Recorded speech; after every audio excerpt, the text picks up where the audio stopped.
solo mine des bitcoins sur un Raspberry Pi. Qu'est-ce que c'est? Pour faire un court résumé, le solo mine des bitcoins sur un Raspberry Pi, c'est un peu comme tous les petits mineurs que vous allez pouvoir trouver qui se vendent comme 100$, 80$ sur des sites qui minent des bitcoins tout seul. Mais vous allez payer comme vraiment cher. Tandis que si vous avez déjà comme des Raspberry Pi, des petits ordinateurs comme ça qui servent pas. Moi c'était mon cas, j'avais ça. Ça faisait quand même un bon bout. Je m'en servais vraiment pas. Alors aujourd'hui je vais vous montrer comment faire pour miner des bitcoins solo dessus. Pour ceux qui savent pas c'est quoi solo miner des bitcoins, en gros c'est vous allez tout seul dans un pool. Ben ça sera pas oui ça va être un pool mais genre tout seul. Tandis que dans un pool normal, il y a plusieurs personnes qui cherchent un bloc pour attraper, genre il y a plus de chances d'attraper un bloc. Tandis que quand vous êtes tout seul, ben vous êtes tout seul. Toutes les récompenses vont à vous. Et quand que vous êtes plusieurs, ben les récompenses se divisent. Alors c'est mieux d'être tout seul, mais c'est pas tout le temps mieux. C'est mieux juste pour les petites machines que un peu pour jouer à la loterie dans le fond. Parce que si vous attrapez pas de bloc, vous avez rien, aucune récompense, rien. Alors je vais commencer par vous montrer c'est quoi un Raspberry Pi. Juste ici comme ça. En gros c'est la petite boîte comme ça. Moi il y a un case. Je vais l'enlever. Parce que quand je l'avais acheté ça venait avec le case. Tout venait avec. Alors on va essayer de pas le briser. Comme ça. Ok c'est bon. On l'a. C'est vraiment une petite affaire comme ça. Moi il y avait ça qui venait avec. C'était tout dans un kit que j'avais payé sur Amazon. Je pense que c'était un Raspberry Pi 3. Je crois que c'est ça. On voit qu'il est décalé parce qu'il y a eu chaud. Fait que, puis il était de côté. Fait que ça a comme tout décalé, tout a bougé. Mais bon, c'est pas plus grave que ça. Moi, ça me change pas grand chose. Quand il va revenir chaud, je vais pouvoir le redéplacer. C'est pour dissiper la chaleur pour pas qu'il y ait trop chaud. Fait que là, je vais commencer par le remettre dans sa boîte. On va faire ça plus tard. Là, pour l'instant, on va juste commencer comme ça. Je vous ai montré c'est quoi. Si vous voulez acheter un Raspberry Pi, ben, je peux mettre un lien en description, mais je vous recommande pas vraiment. C'est juste si vraiment vous avez déjà un Raspberry Pi et vous savez pas quoi faire avec, ben vous pouvez miner les bitcoins solo avec. Bon, ensuite de ça, on va changer ça ici. On va l'enlever comme ça. Vous allez devoir vous rendre sur le site ici, Raspberry Pi, ben celui-là, je vais le mettre en description. Vous allez télécharger l'application. C'est ça en gros, ça va permettre de flasher le micro SD que je vais vous montrer à l'instant. Cette petite carte là ici, mais on la voit pas. Est-ce qu'elle va faire un petit focus? Okay, cette carte là, ça va permettre de la flasher et avec ça vous allez pouvoir parler à votre Raspberry Pi sans même avoir d'écran ni rien, vraiment juste à partir de votre ordinateur. Alors vous allez l'installer. Si vous êtes sur Mac, vous l'installez sur Mac, sur ça, je vais essayer sur quoi vous l'installez. Ensuite de ça, une fois qu'il est téléchargé, vous allez l'ouvrir. Je vais l'ouvrir à partir d'ici. Raspberry Pi Imager. Là, faites... Ça, je crois que vous ne voyez pas, mais il faut faire oui. Il faut faire accepter la sécurité. Là, votre modèle, ben, vous allez choisir votre modèle. Moi, c'est un Raspberry Pi 3. Parce qu'il y en a des plus récents. Il y a le 5, le 4. Il y a le 2. Ça, c'est moins récent. 2, puis 0, puis 1. Mais moi, c'est le 3. Alors, moi, je prends le 3. Pour l'OS, ce Raspberry Pi, c'est votre modèle comme je viens de dire. Pour l'OS, vous allez appuyer ici dessus. Ensuite, vous allez faire sur Autre, parce que nous, on ne va pas installer la version 32 bits. On va aller sur Autre ici. On va prendre la 64 bits, ce qui est elle ici. Là, le stockage, vous allez choisir votre stockage que j'ai pas inséré. Une fois que votre micro SD est installé dans votre ordinateur, vous allez appuyer dessus pour la choisir, la sélectionner. Moi j'ai essayé avec une 4 Go puis ça n'a pas fonctionné, alors j'ai pris ma 32 que j'avais déjà puis je l'ai fait dessus aussi. Alors ensuite vous faites suivant. Vous faites modifier parce que vous voulez modifier les réglages. Ça, le nom d'autre vous mettez ce que vous voulez, mais perdez-les pas parce que vous allez en avoir besoin. Ensuite de ça, vous allez définir un nom d'utilisateur et un mot de passe. Ça aussi, il ne va pas falloir les perdre, il va falloir les noter parce que vous allez en avoir besoin tout à l'heure. Moi, pour l'instant, ça va être 1, 2, 3, 4, 5, 6, 7, 8. Puis ça, votre Wi-Fi, ben c'est votre Wi-Fi. Alors, vous écrivez votre mot de passe. Ça écrit tout le temps plein de mots de passe par rapport, mais vous écrivez votre mot de passe. Alors, je rentre mon mot de passe, puis je vous reviens après. Ok, une fois que c'est fait, ça ici, pour toute cette partie-là, c'est correct. Ensuite, vous allez aller dans Service. Vous voulez le SSH pour pouvoir communiquer à votre Raspberry sans avoir d'écran. Juste en le branchant dans l'électricité, vous pouvez y communiquer. Alors ça, vous faites activer SSH. Vous faites utiliser un mot de passe pour l'authentification. Après ça, option, je crois que oui, ça vous pouvez, ça vous n'êtes pas obligé de mettre ça. Mais moi je le mets, c'est que ça dit quand il a fini d'être flashé, ça met un petit son dans l'ordinateur. C'est pas incroyable. Puis ça l'éjecte ton média, ta petite micro SD une fois que c'est terminé. Alors vous faites enregistrer et après vous faites oui. Là vous faites oui et vous attendez que ça termine. Pendant que la carte micro SD de votre Raspberry Pi se fait flasher pour pouvoir avoir accès à votre Raspberry Pi et le faire fonctionner, vous allez aller sur le site ici que je vais mettre en description. Là vous allez appuyer, ça va être un gros ça va être pour télécharger PuTTY, pour parler en SSH à votre Raspberry Pi, ce qui va permettre, comme j'ai dit tout à l'heure, de communiquer avec votre Raspberry Pi sans avoir d'écran, ni de clavier, ni de souris, juste en le branchant dans l'électricité. Alors, vous allez télécharger celle-là ici, la version ici. C'est la première. Vous ignorez ceux-là, vous passez par-dessus ça, et vous mettez celle-là. Vous appuyez dessus, ça va la télécharger. Ensuite de ça, vous allez l'ouvrir. Ça va vous donner une page comme ça. Là, comme vous pouvez voir, moi j'ai pas encore fini la vérification. Je peux faire annuler, je peux faire comme la passer, mais je la fais quand même. Fait comme ça, je suis sûr que tout va bien. Va bien, désolé. Ça ici, vous allez écrire votre adresse de tantôt, comme moi j'ai écrit mining.local. Alors, mining.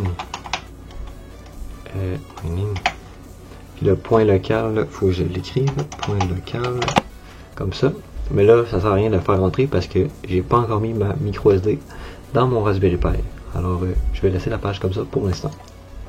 Une fois que ça finit de télécharger, ça va vous apparaître un petit message ici qui vous dit que votre périphérique a bien été éjecté. Ce qui était mon cas, mais que maintenant il a disparu. Alors, ensuite de ça, vous allez prendre votre Raspberry Pi. Il va bien falloir prendre votre une carte micro SD. Moi, vu que j'ai pas de carte micro SD de prise pour une carte micro SD SD dans mon ordinateur, ce qui est le cas de plusieurs ordinateurs, il me faut un adapteur comme ça pour USB vers micro SD. Alors comme ça, je peux mettre mes données je peux mettre ma carte micro SD dans mon ordinateur. Là, vous allez voir ici en dessous de votre Raspberry Pi, il y a comme un petit carré. C'est là que votre carte SD s'insère, comme ça. Et là, vous la mettez. Ensuite de ça, moi je vais le remettre dans le boîtier. Comme ça. Non, j'ai fait pour le côté. Ça va être facile si je fais comme ça. Comme ça, c'est tout ce bord-là qui se branche. Ça, c'est correct. Comme ça. Et comme ça. Comme ça, comme ça. Ok. Ensuite de ça, vous allez prendre le fil d'alimentation de votre Raspberry Pi et vous allez le brancher. Et vous allez l'allumer, parce que moi j'ai une petite switch. Là, si vous voyez ici les deux lumières, l'autre côté, les deux lumières qui allument, la verte et la rouge. La verte normalement va clignoter. Là, ce qui n'est pas le cas, ok, on la va clignoter. Ça veut dire qu'il est en train de démarrer. Et on va finir par le voir démarrer. Ok, ça on va le mettre de côté. Ok, là on va réouvrir le PuTTY, c'est ici. Là vous allez écrire votre mining.local, SSH. Ensuite on va attendre un petit peu le temps qu'il démarre, parce qu'il est encore en démarrage, comme je peux voir. Une fois que vous êtes bien sûr qu'il a démarré, vous faites Open. Ça devrait vous ouvrir une petite fenêtre. Ok. Comme là vous pouvez voir, si ça vous fait ça, c'est que il n'est pas encore démarré, c'est normal. Il faut encore attendre un petit peu plus. Je vais vous montrer parce que je ne le couperai pas au moment de la vidéo. Comme ça, vous allez comprendre si ça vous fait ça que c'est normal. C'est juste qu'il n'est pas encore démarré. Après avoir fait OK, il va falloir réouvrir PuTTY parce que sinon il ne sera plus là, parce qu'il se ferme tout seul. Là ensuite vous allez réécrire mining local et vous allez faire open. Là ça va faire warning potential security breach, mais ça on s'en fout. Vous faites, moi personnellement je m'en fous, ça change pas grand chose, c'est juste parce que vous communiquez avec votre Raspberry Pi. Et vous faites accept. Là vous faites login as, ça c'est votre nom d'utilisateur que je vous ai dit de le noter tout à l'heure. Alors moi c'était line mining comme ça. Je crois que j'ai pas fait de faute. Non, ok. Là votre mot de passe. C'est normal si vous voyez pas que ça l'écrit, c'est tout à fait normal. Là, il va y avoir une liste de commandes. Toute la liste de commandes va être dans les commentaires. Je vais tout l'écrire dans les commentaires, fait comme ça, ça sera pas compliqué pour vous. Bon, vous allez commencer par faire la première ligne que je vais mettre en description, que je vais copier-coller à l'instant. Faites juste un clic droit sur votre ordinateur et ça va copier. Oups, là j'ai fait une faute justement parce que j'ai fait CTRL V au lieu de juste faire un clic droit. Juste en faisant un clic droit ça va copier. Faites CTRL C et en arrivant là-dessus faites CTRL. Faites pas CTRL, faites juste en clic droit, je veux dire. Là vous faites entrer, ça n'a pas fonctionné parce que c'est quand j'ai rien dit, c'est moi quand j'ai fait mon copie ici si j'ai mal fait. Ok. Comme ça. Ok, là c'est normal. Ok, là ça va fonctionner. Parce qu'il y avait le petit chapeau qui avait pas rapport ici. Là ça va l'installer. Là ici, ça. On va mettre ça en plein écran, je veux dire. Bon, c'est ici, ça va tout dérouler plein de trucs. Une fois que ça va être terminé, on va écrire apt update, ce qui va updater ce qu'on vient d'installer. Parce que des fois ça va fonctionner sans le faire, mais moi les 2 fois que je l'ai fait, ça n'a pas fonctionné sans le faire. Alors je vais le faire. Une fois que ça a terminé, vous allez écrire W. Où j'écris? Ok, j'ai pas bonne place. W-get comme ça. Là, je crois que j'ai oublié le. Ok, non, c'est comme ça. Ensuite,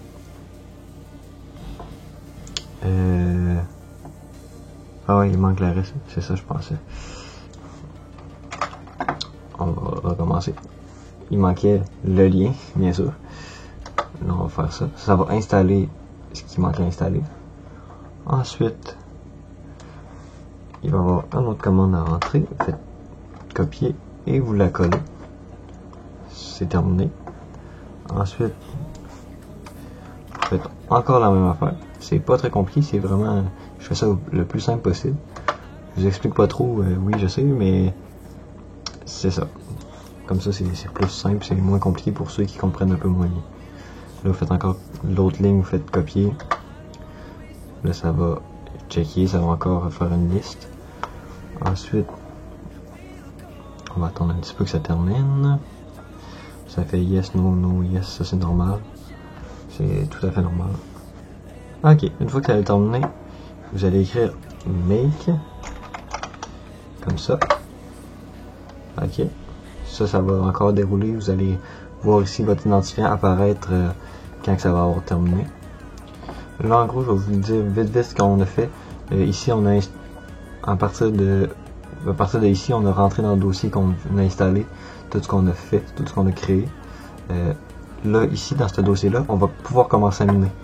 Alors, le lien qui va être en description, ça va déjà être un pool avec une adresse de Bitcoin. L'adresse de Bitcoin, c'est le mien. Alors, quand vous avez être rendu à vous de le faire sur le vôtre, faites pas comme moi. Ici, changez l'adresse que vous voyez ici, BC quelque chose. Je vais changer là parce que c'est la mienne. C'est mon adresse à moi. Mais ça ici, le pool, vous pouvez aussi changer entre le U et le O. Mais moi, j'ai laissé lui parce que c'est un pool solo, alors ça change pas grand chose. Mais oui, ça change des trucs, là, mais ça me sert à rien de m'embarquer là-dedans. Alors, c'est ça.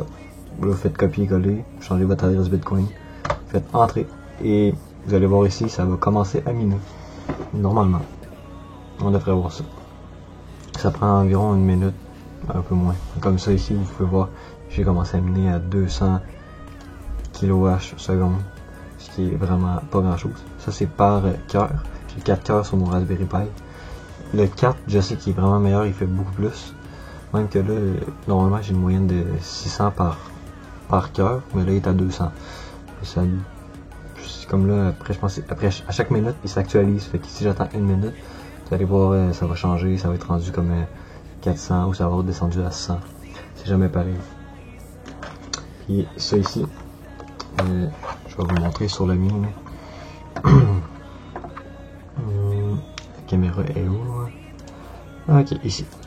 Bon, ça ici, vous allez voir, là, la petite lumière, oui, je suis dans le bon coin, elle allumera peut-être plus ou vraiment pas forte, tout dépendant de votre modèle.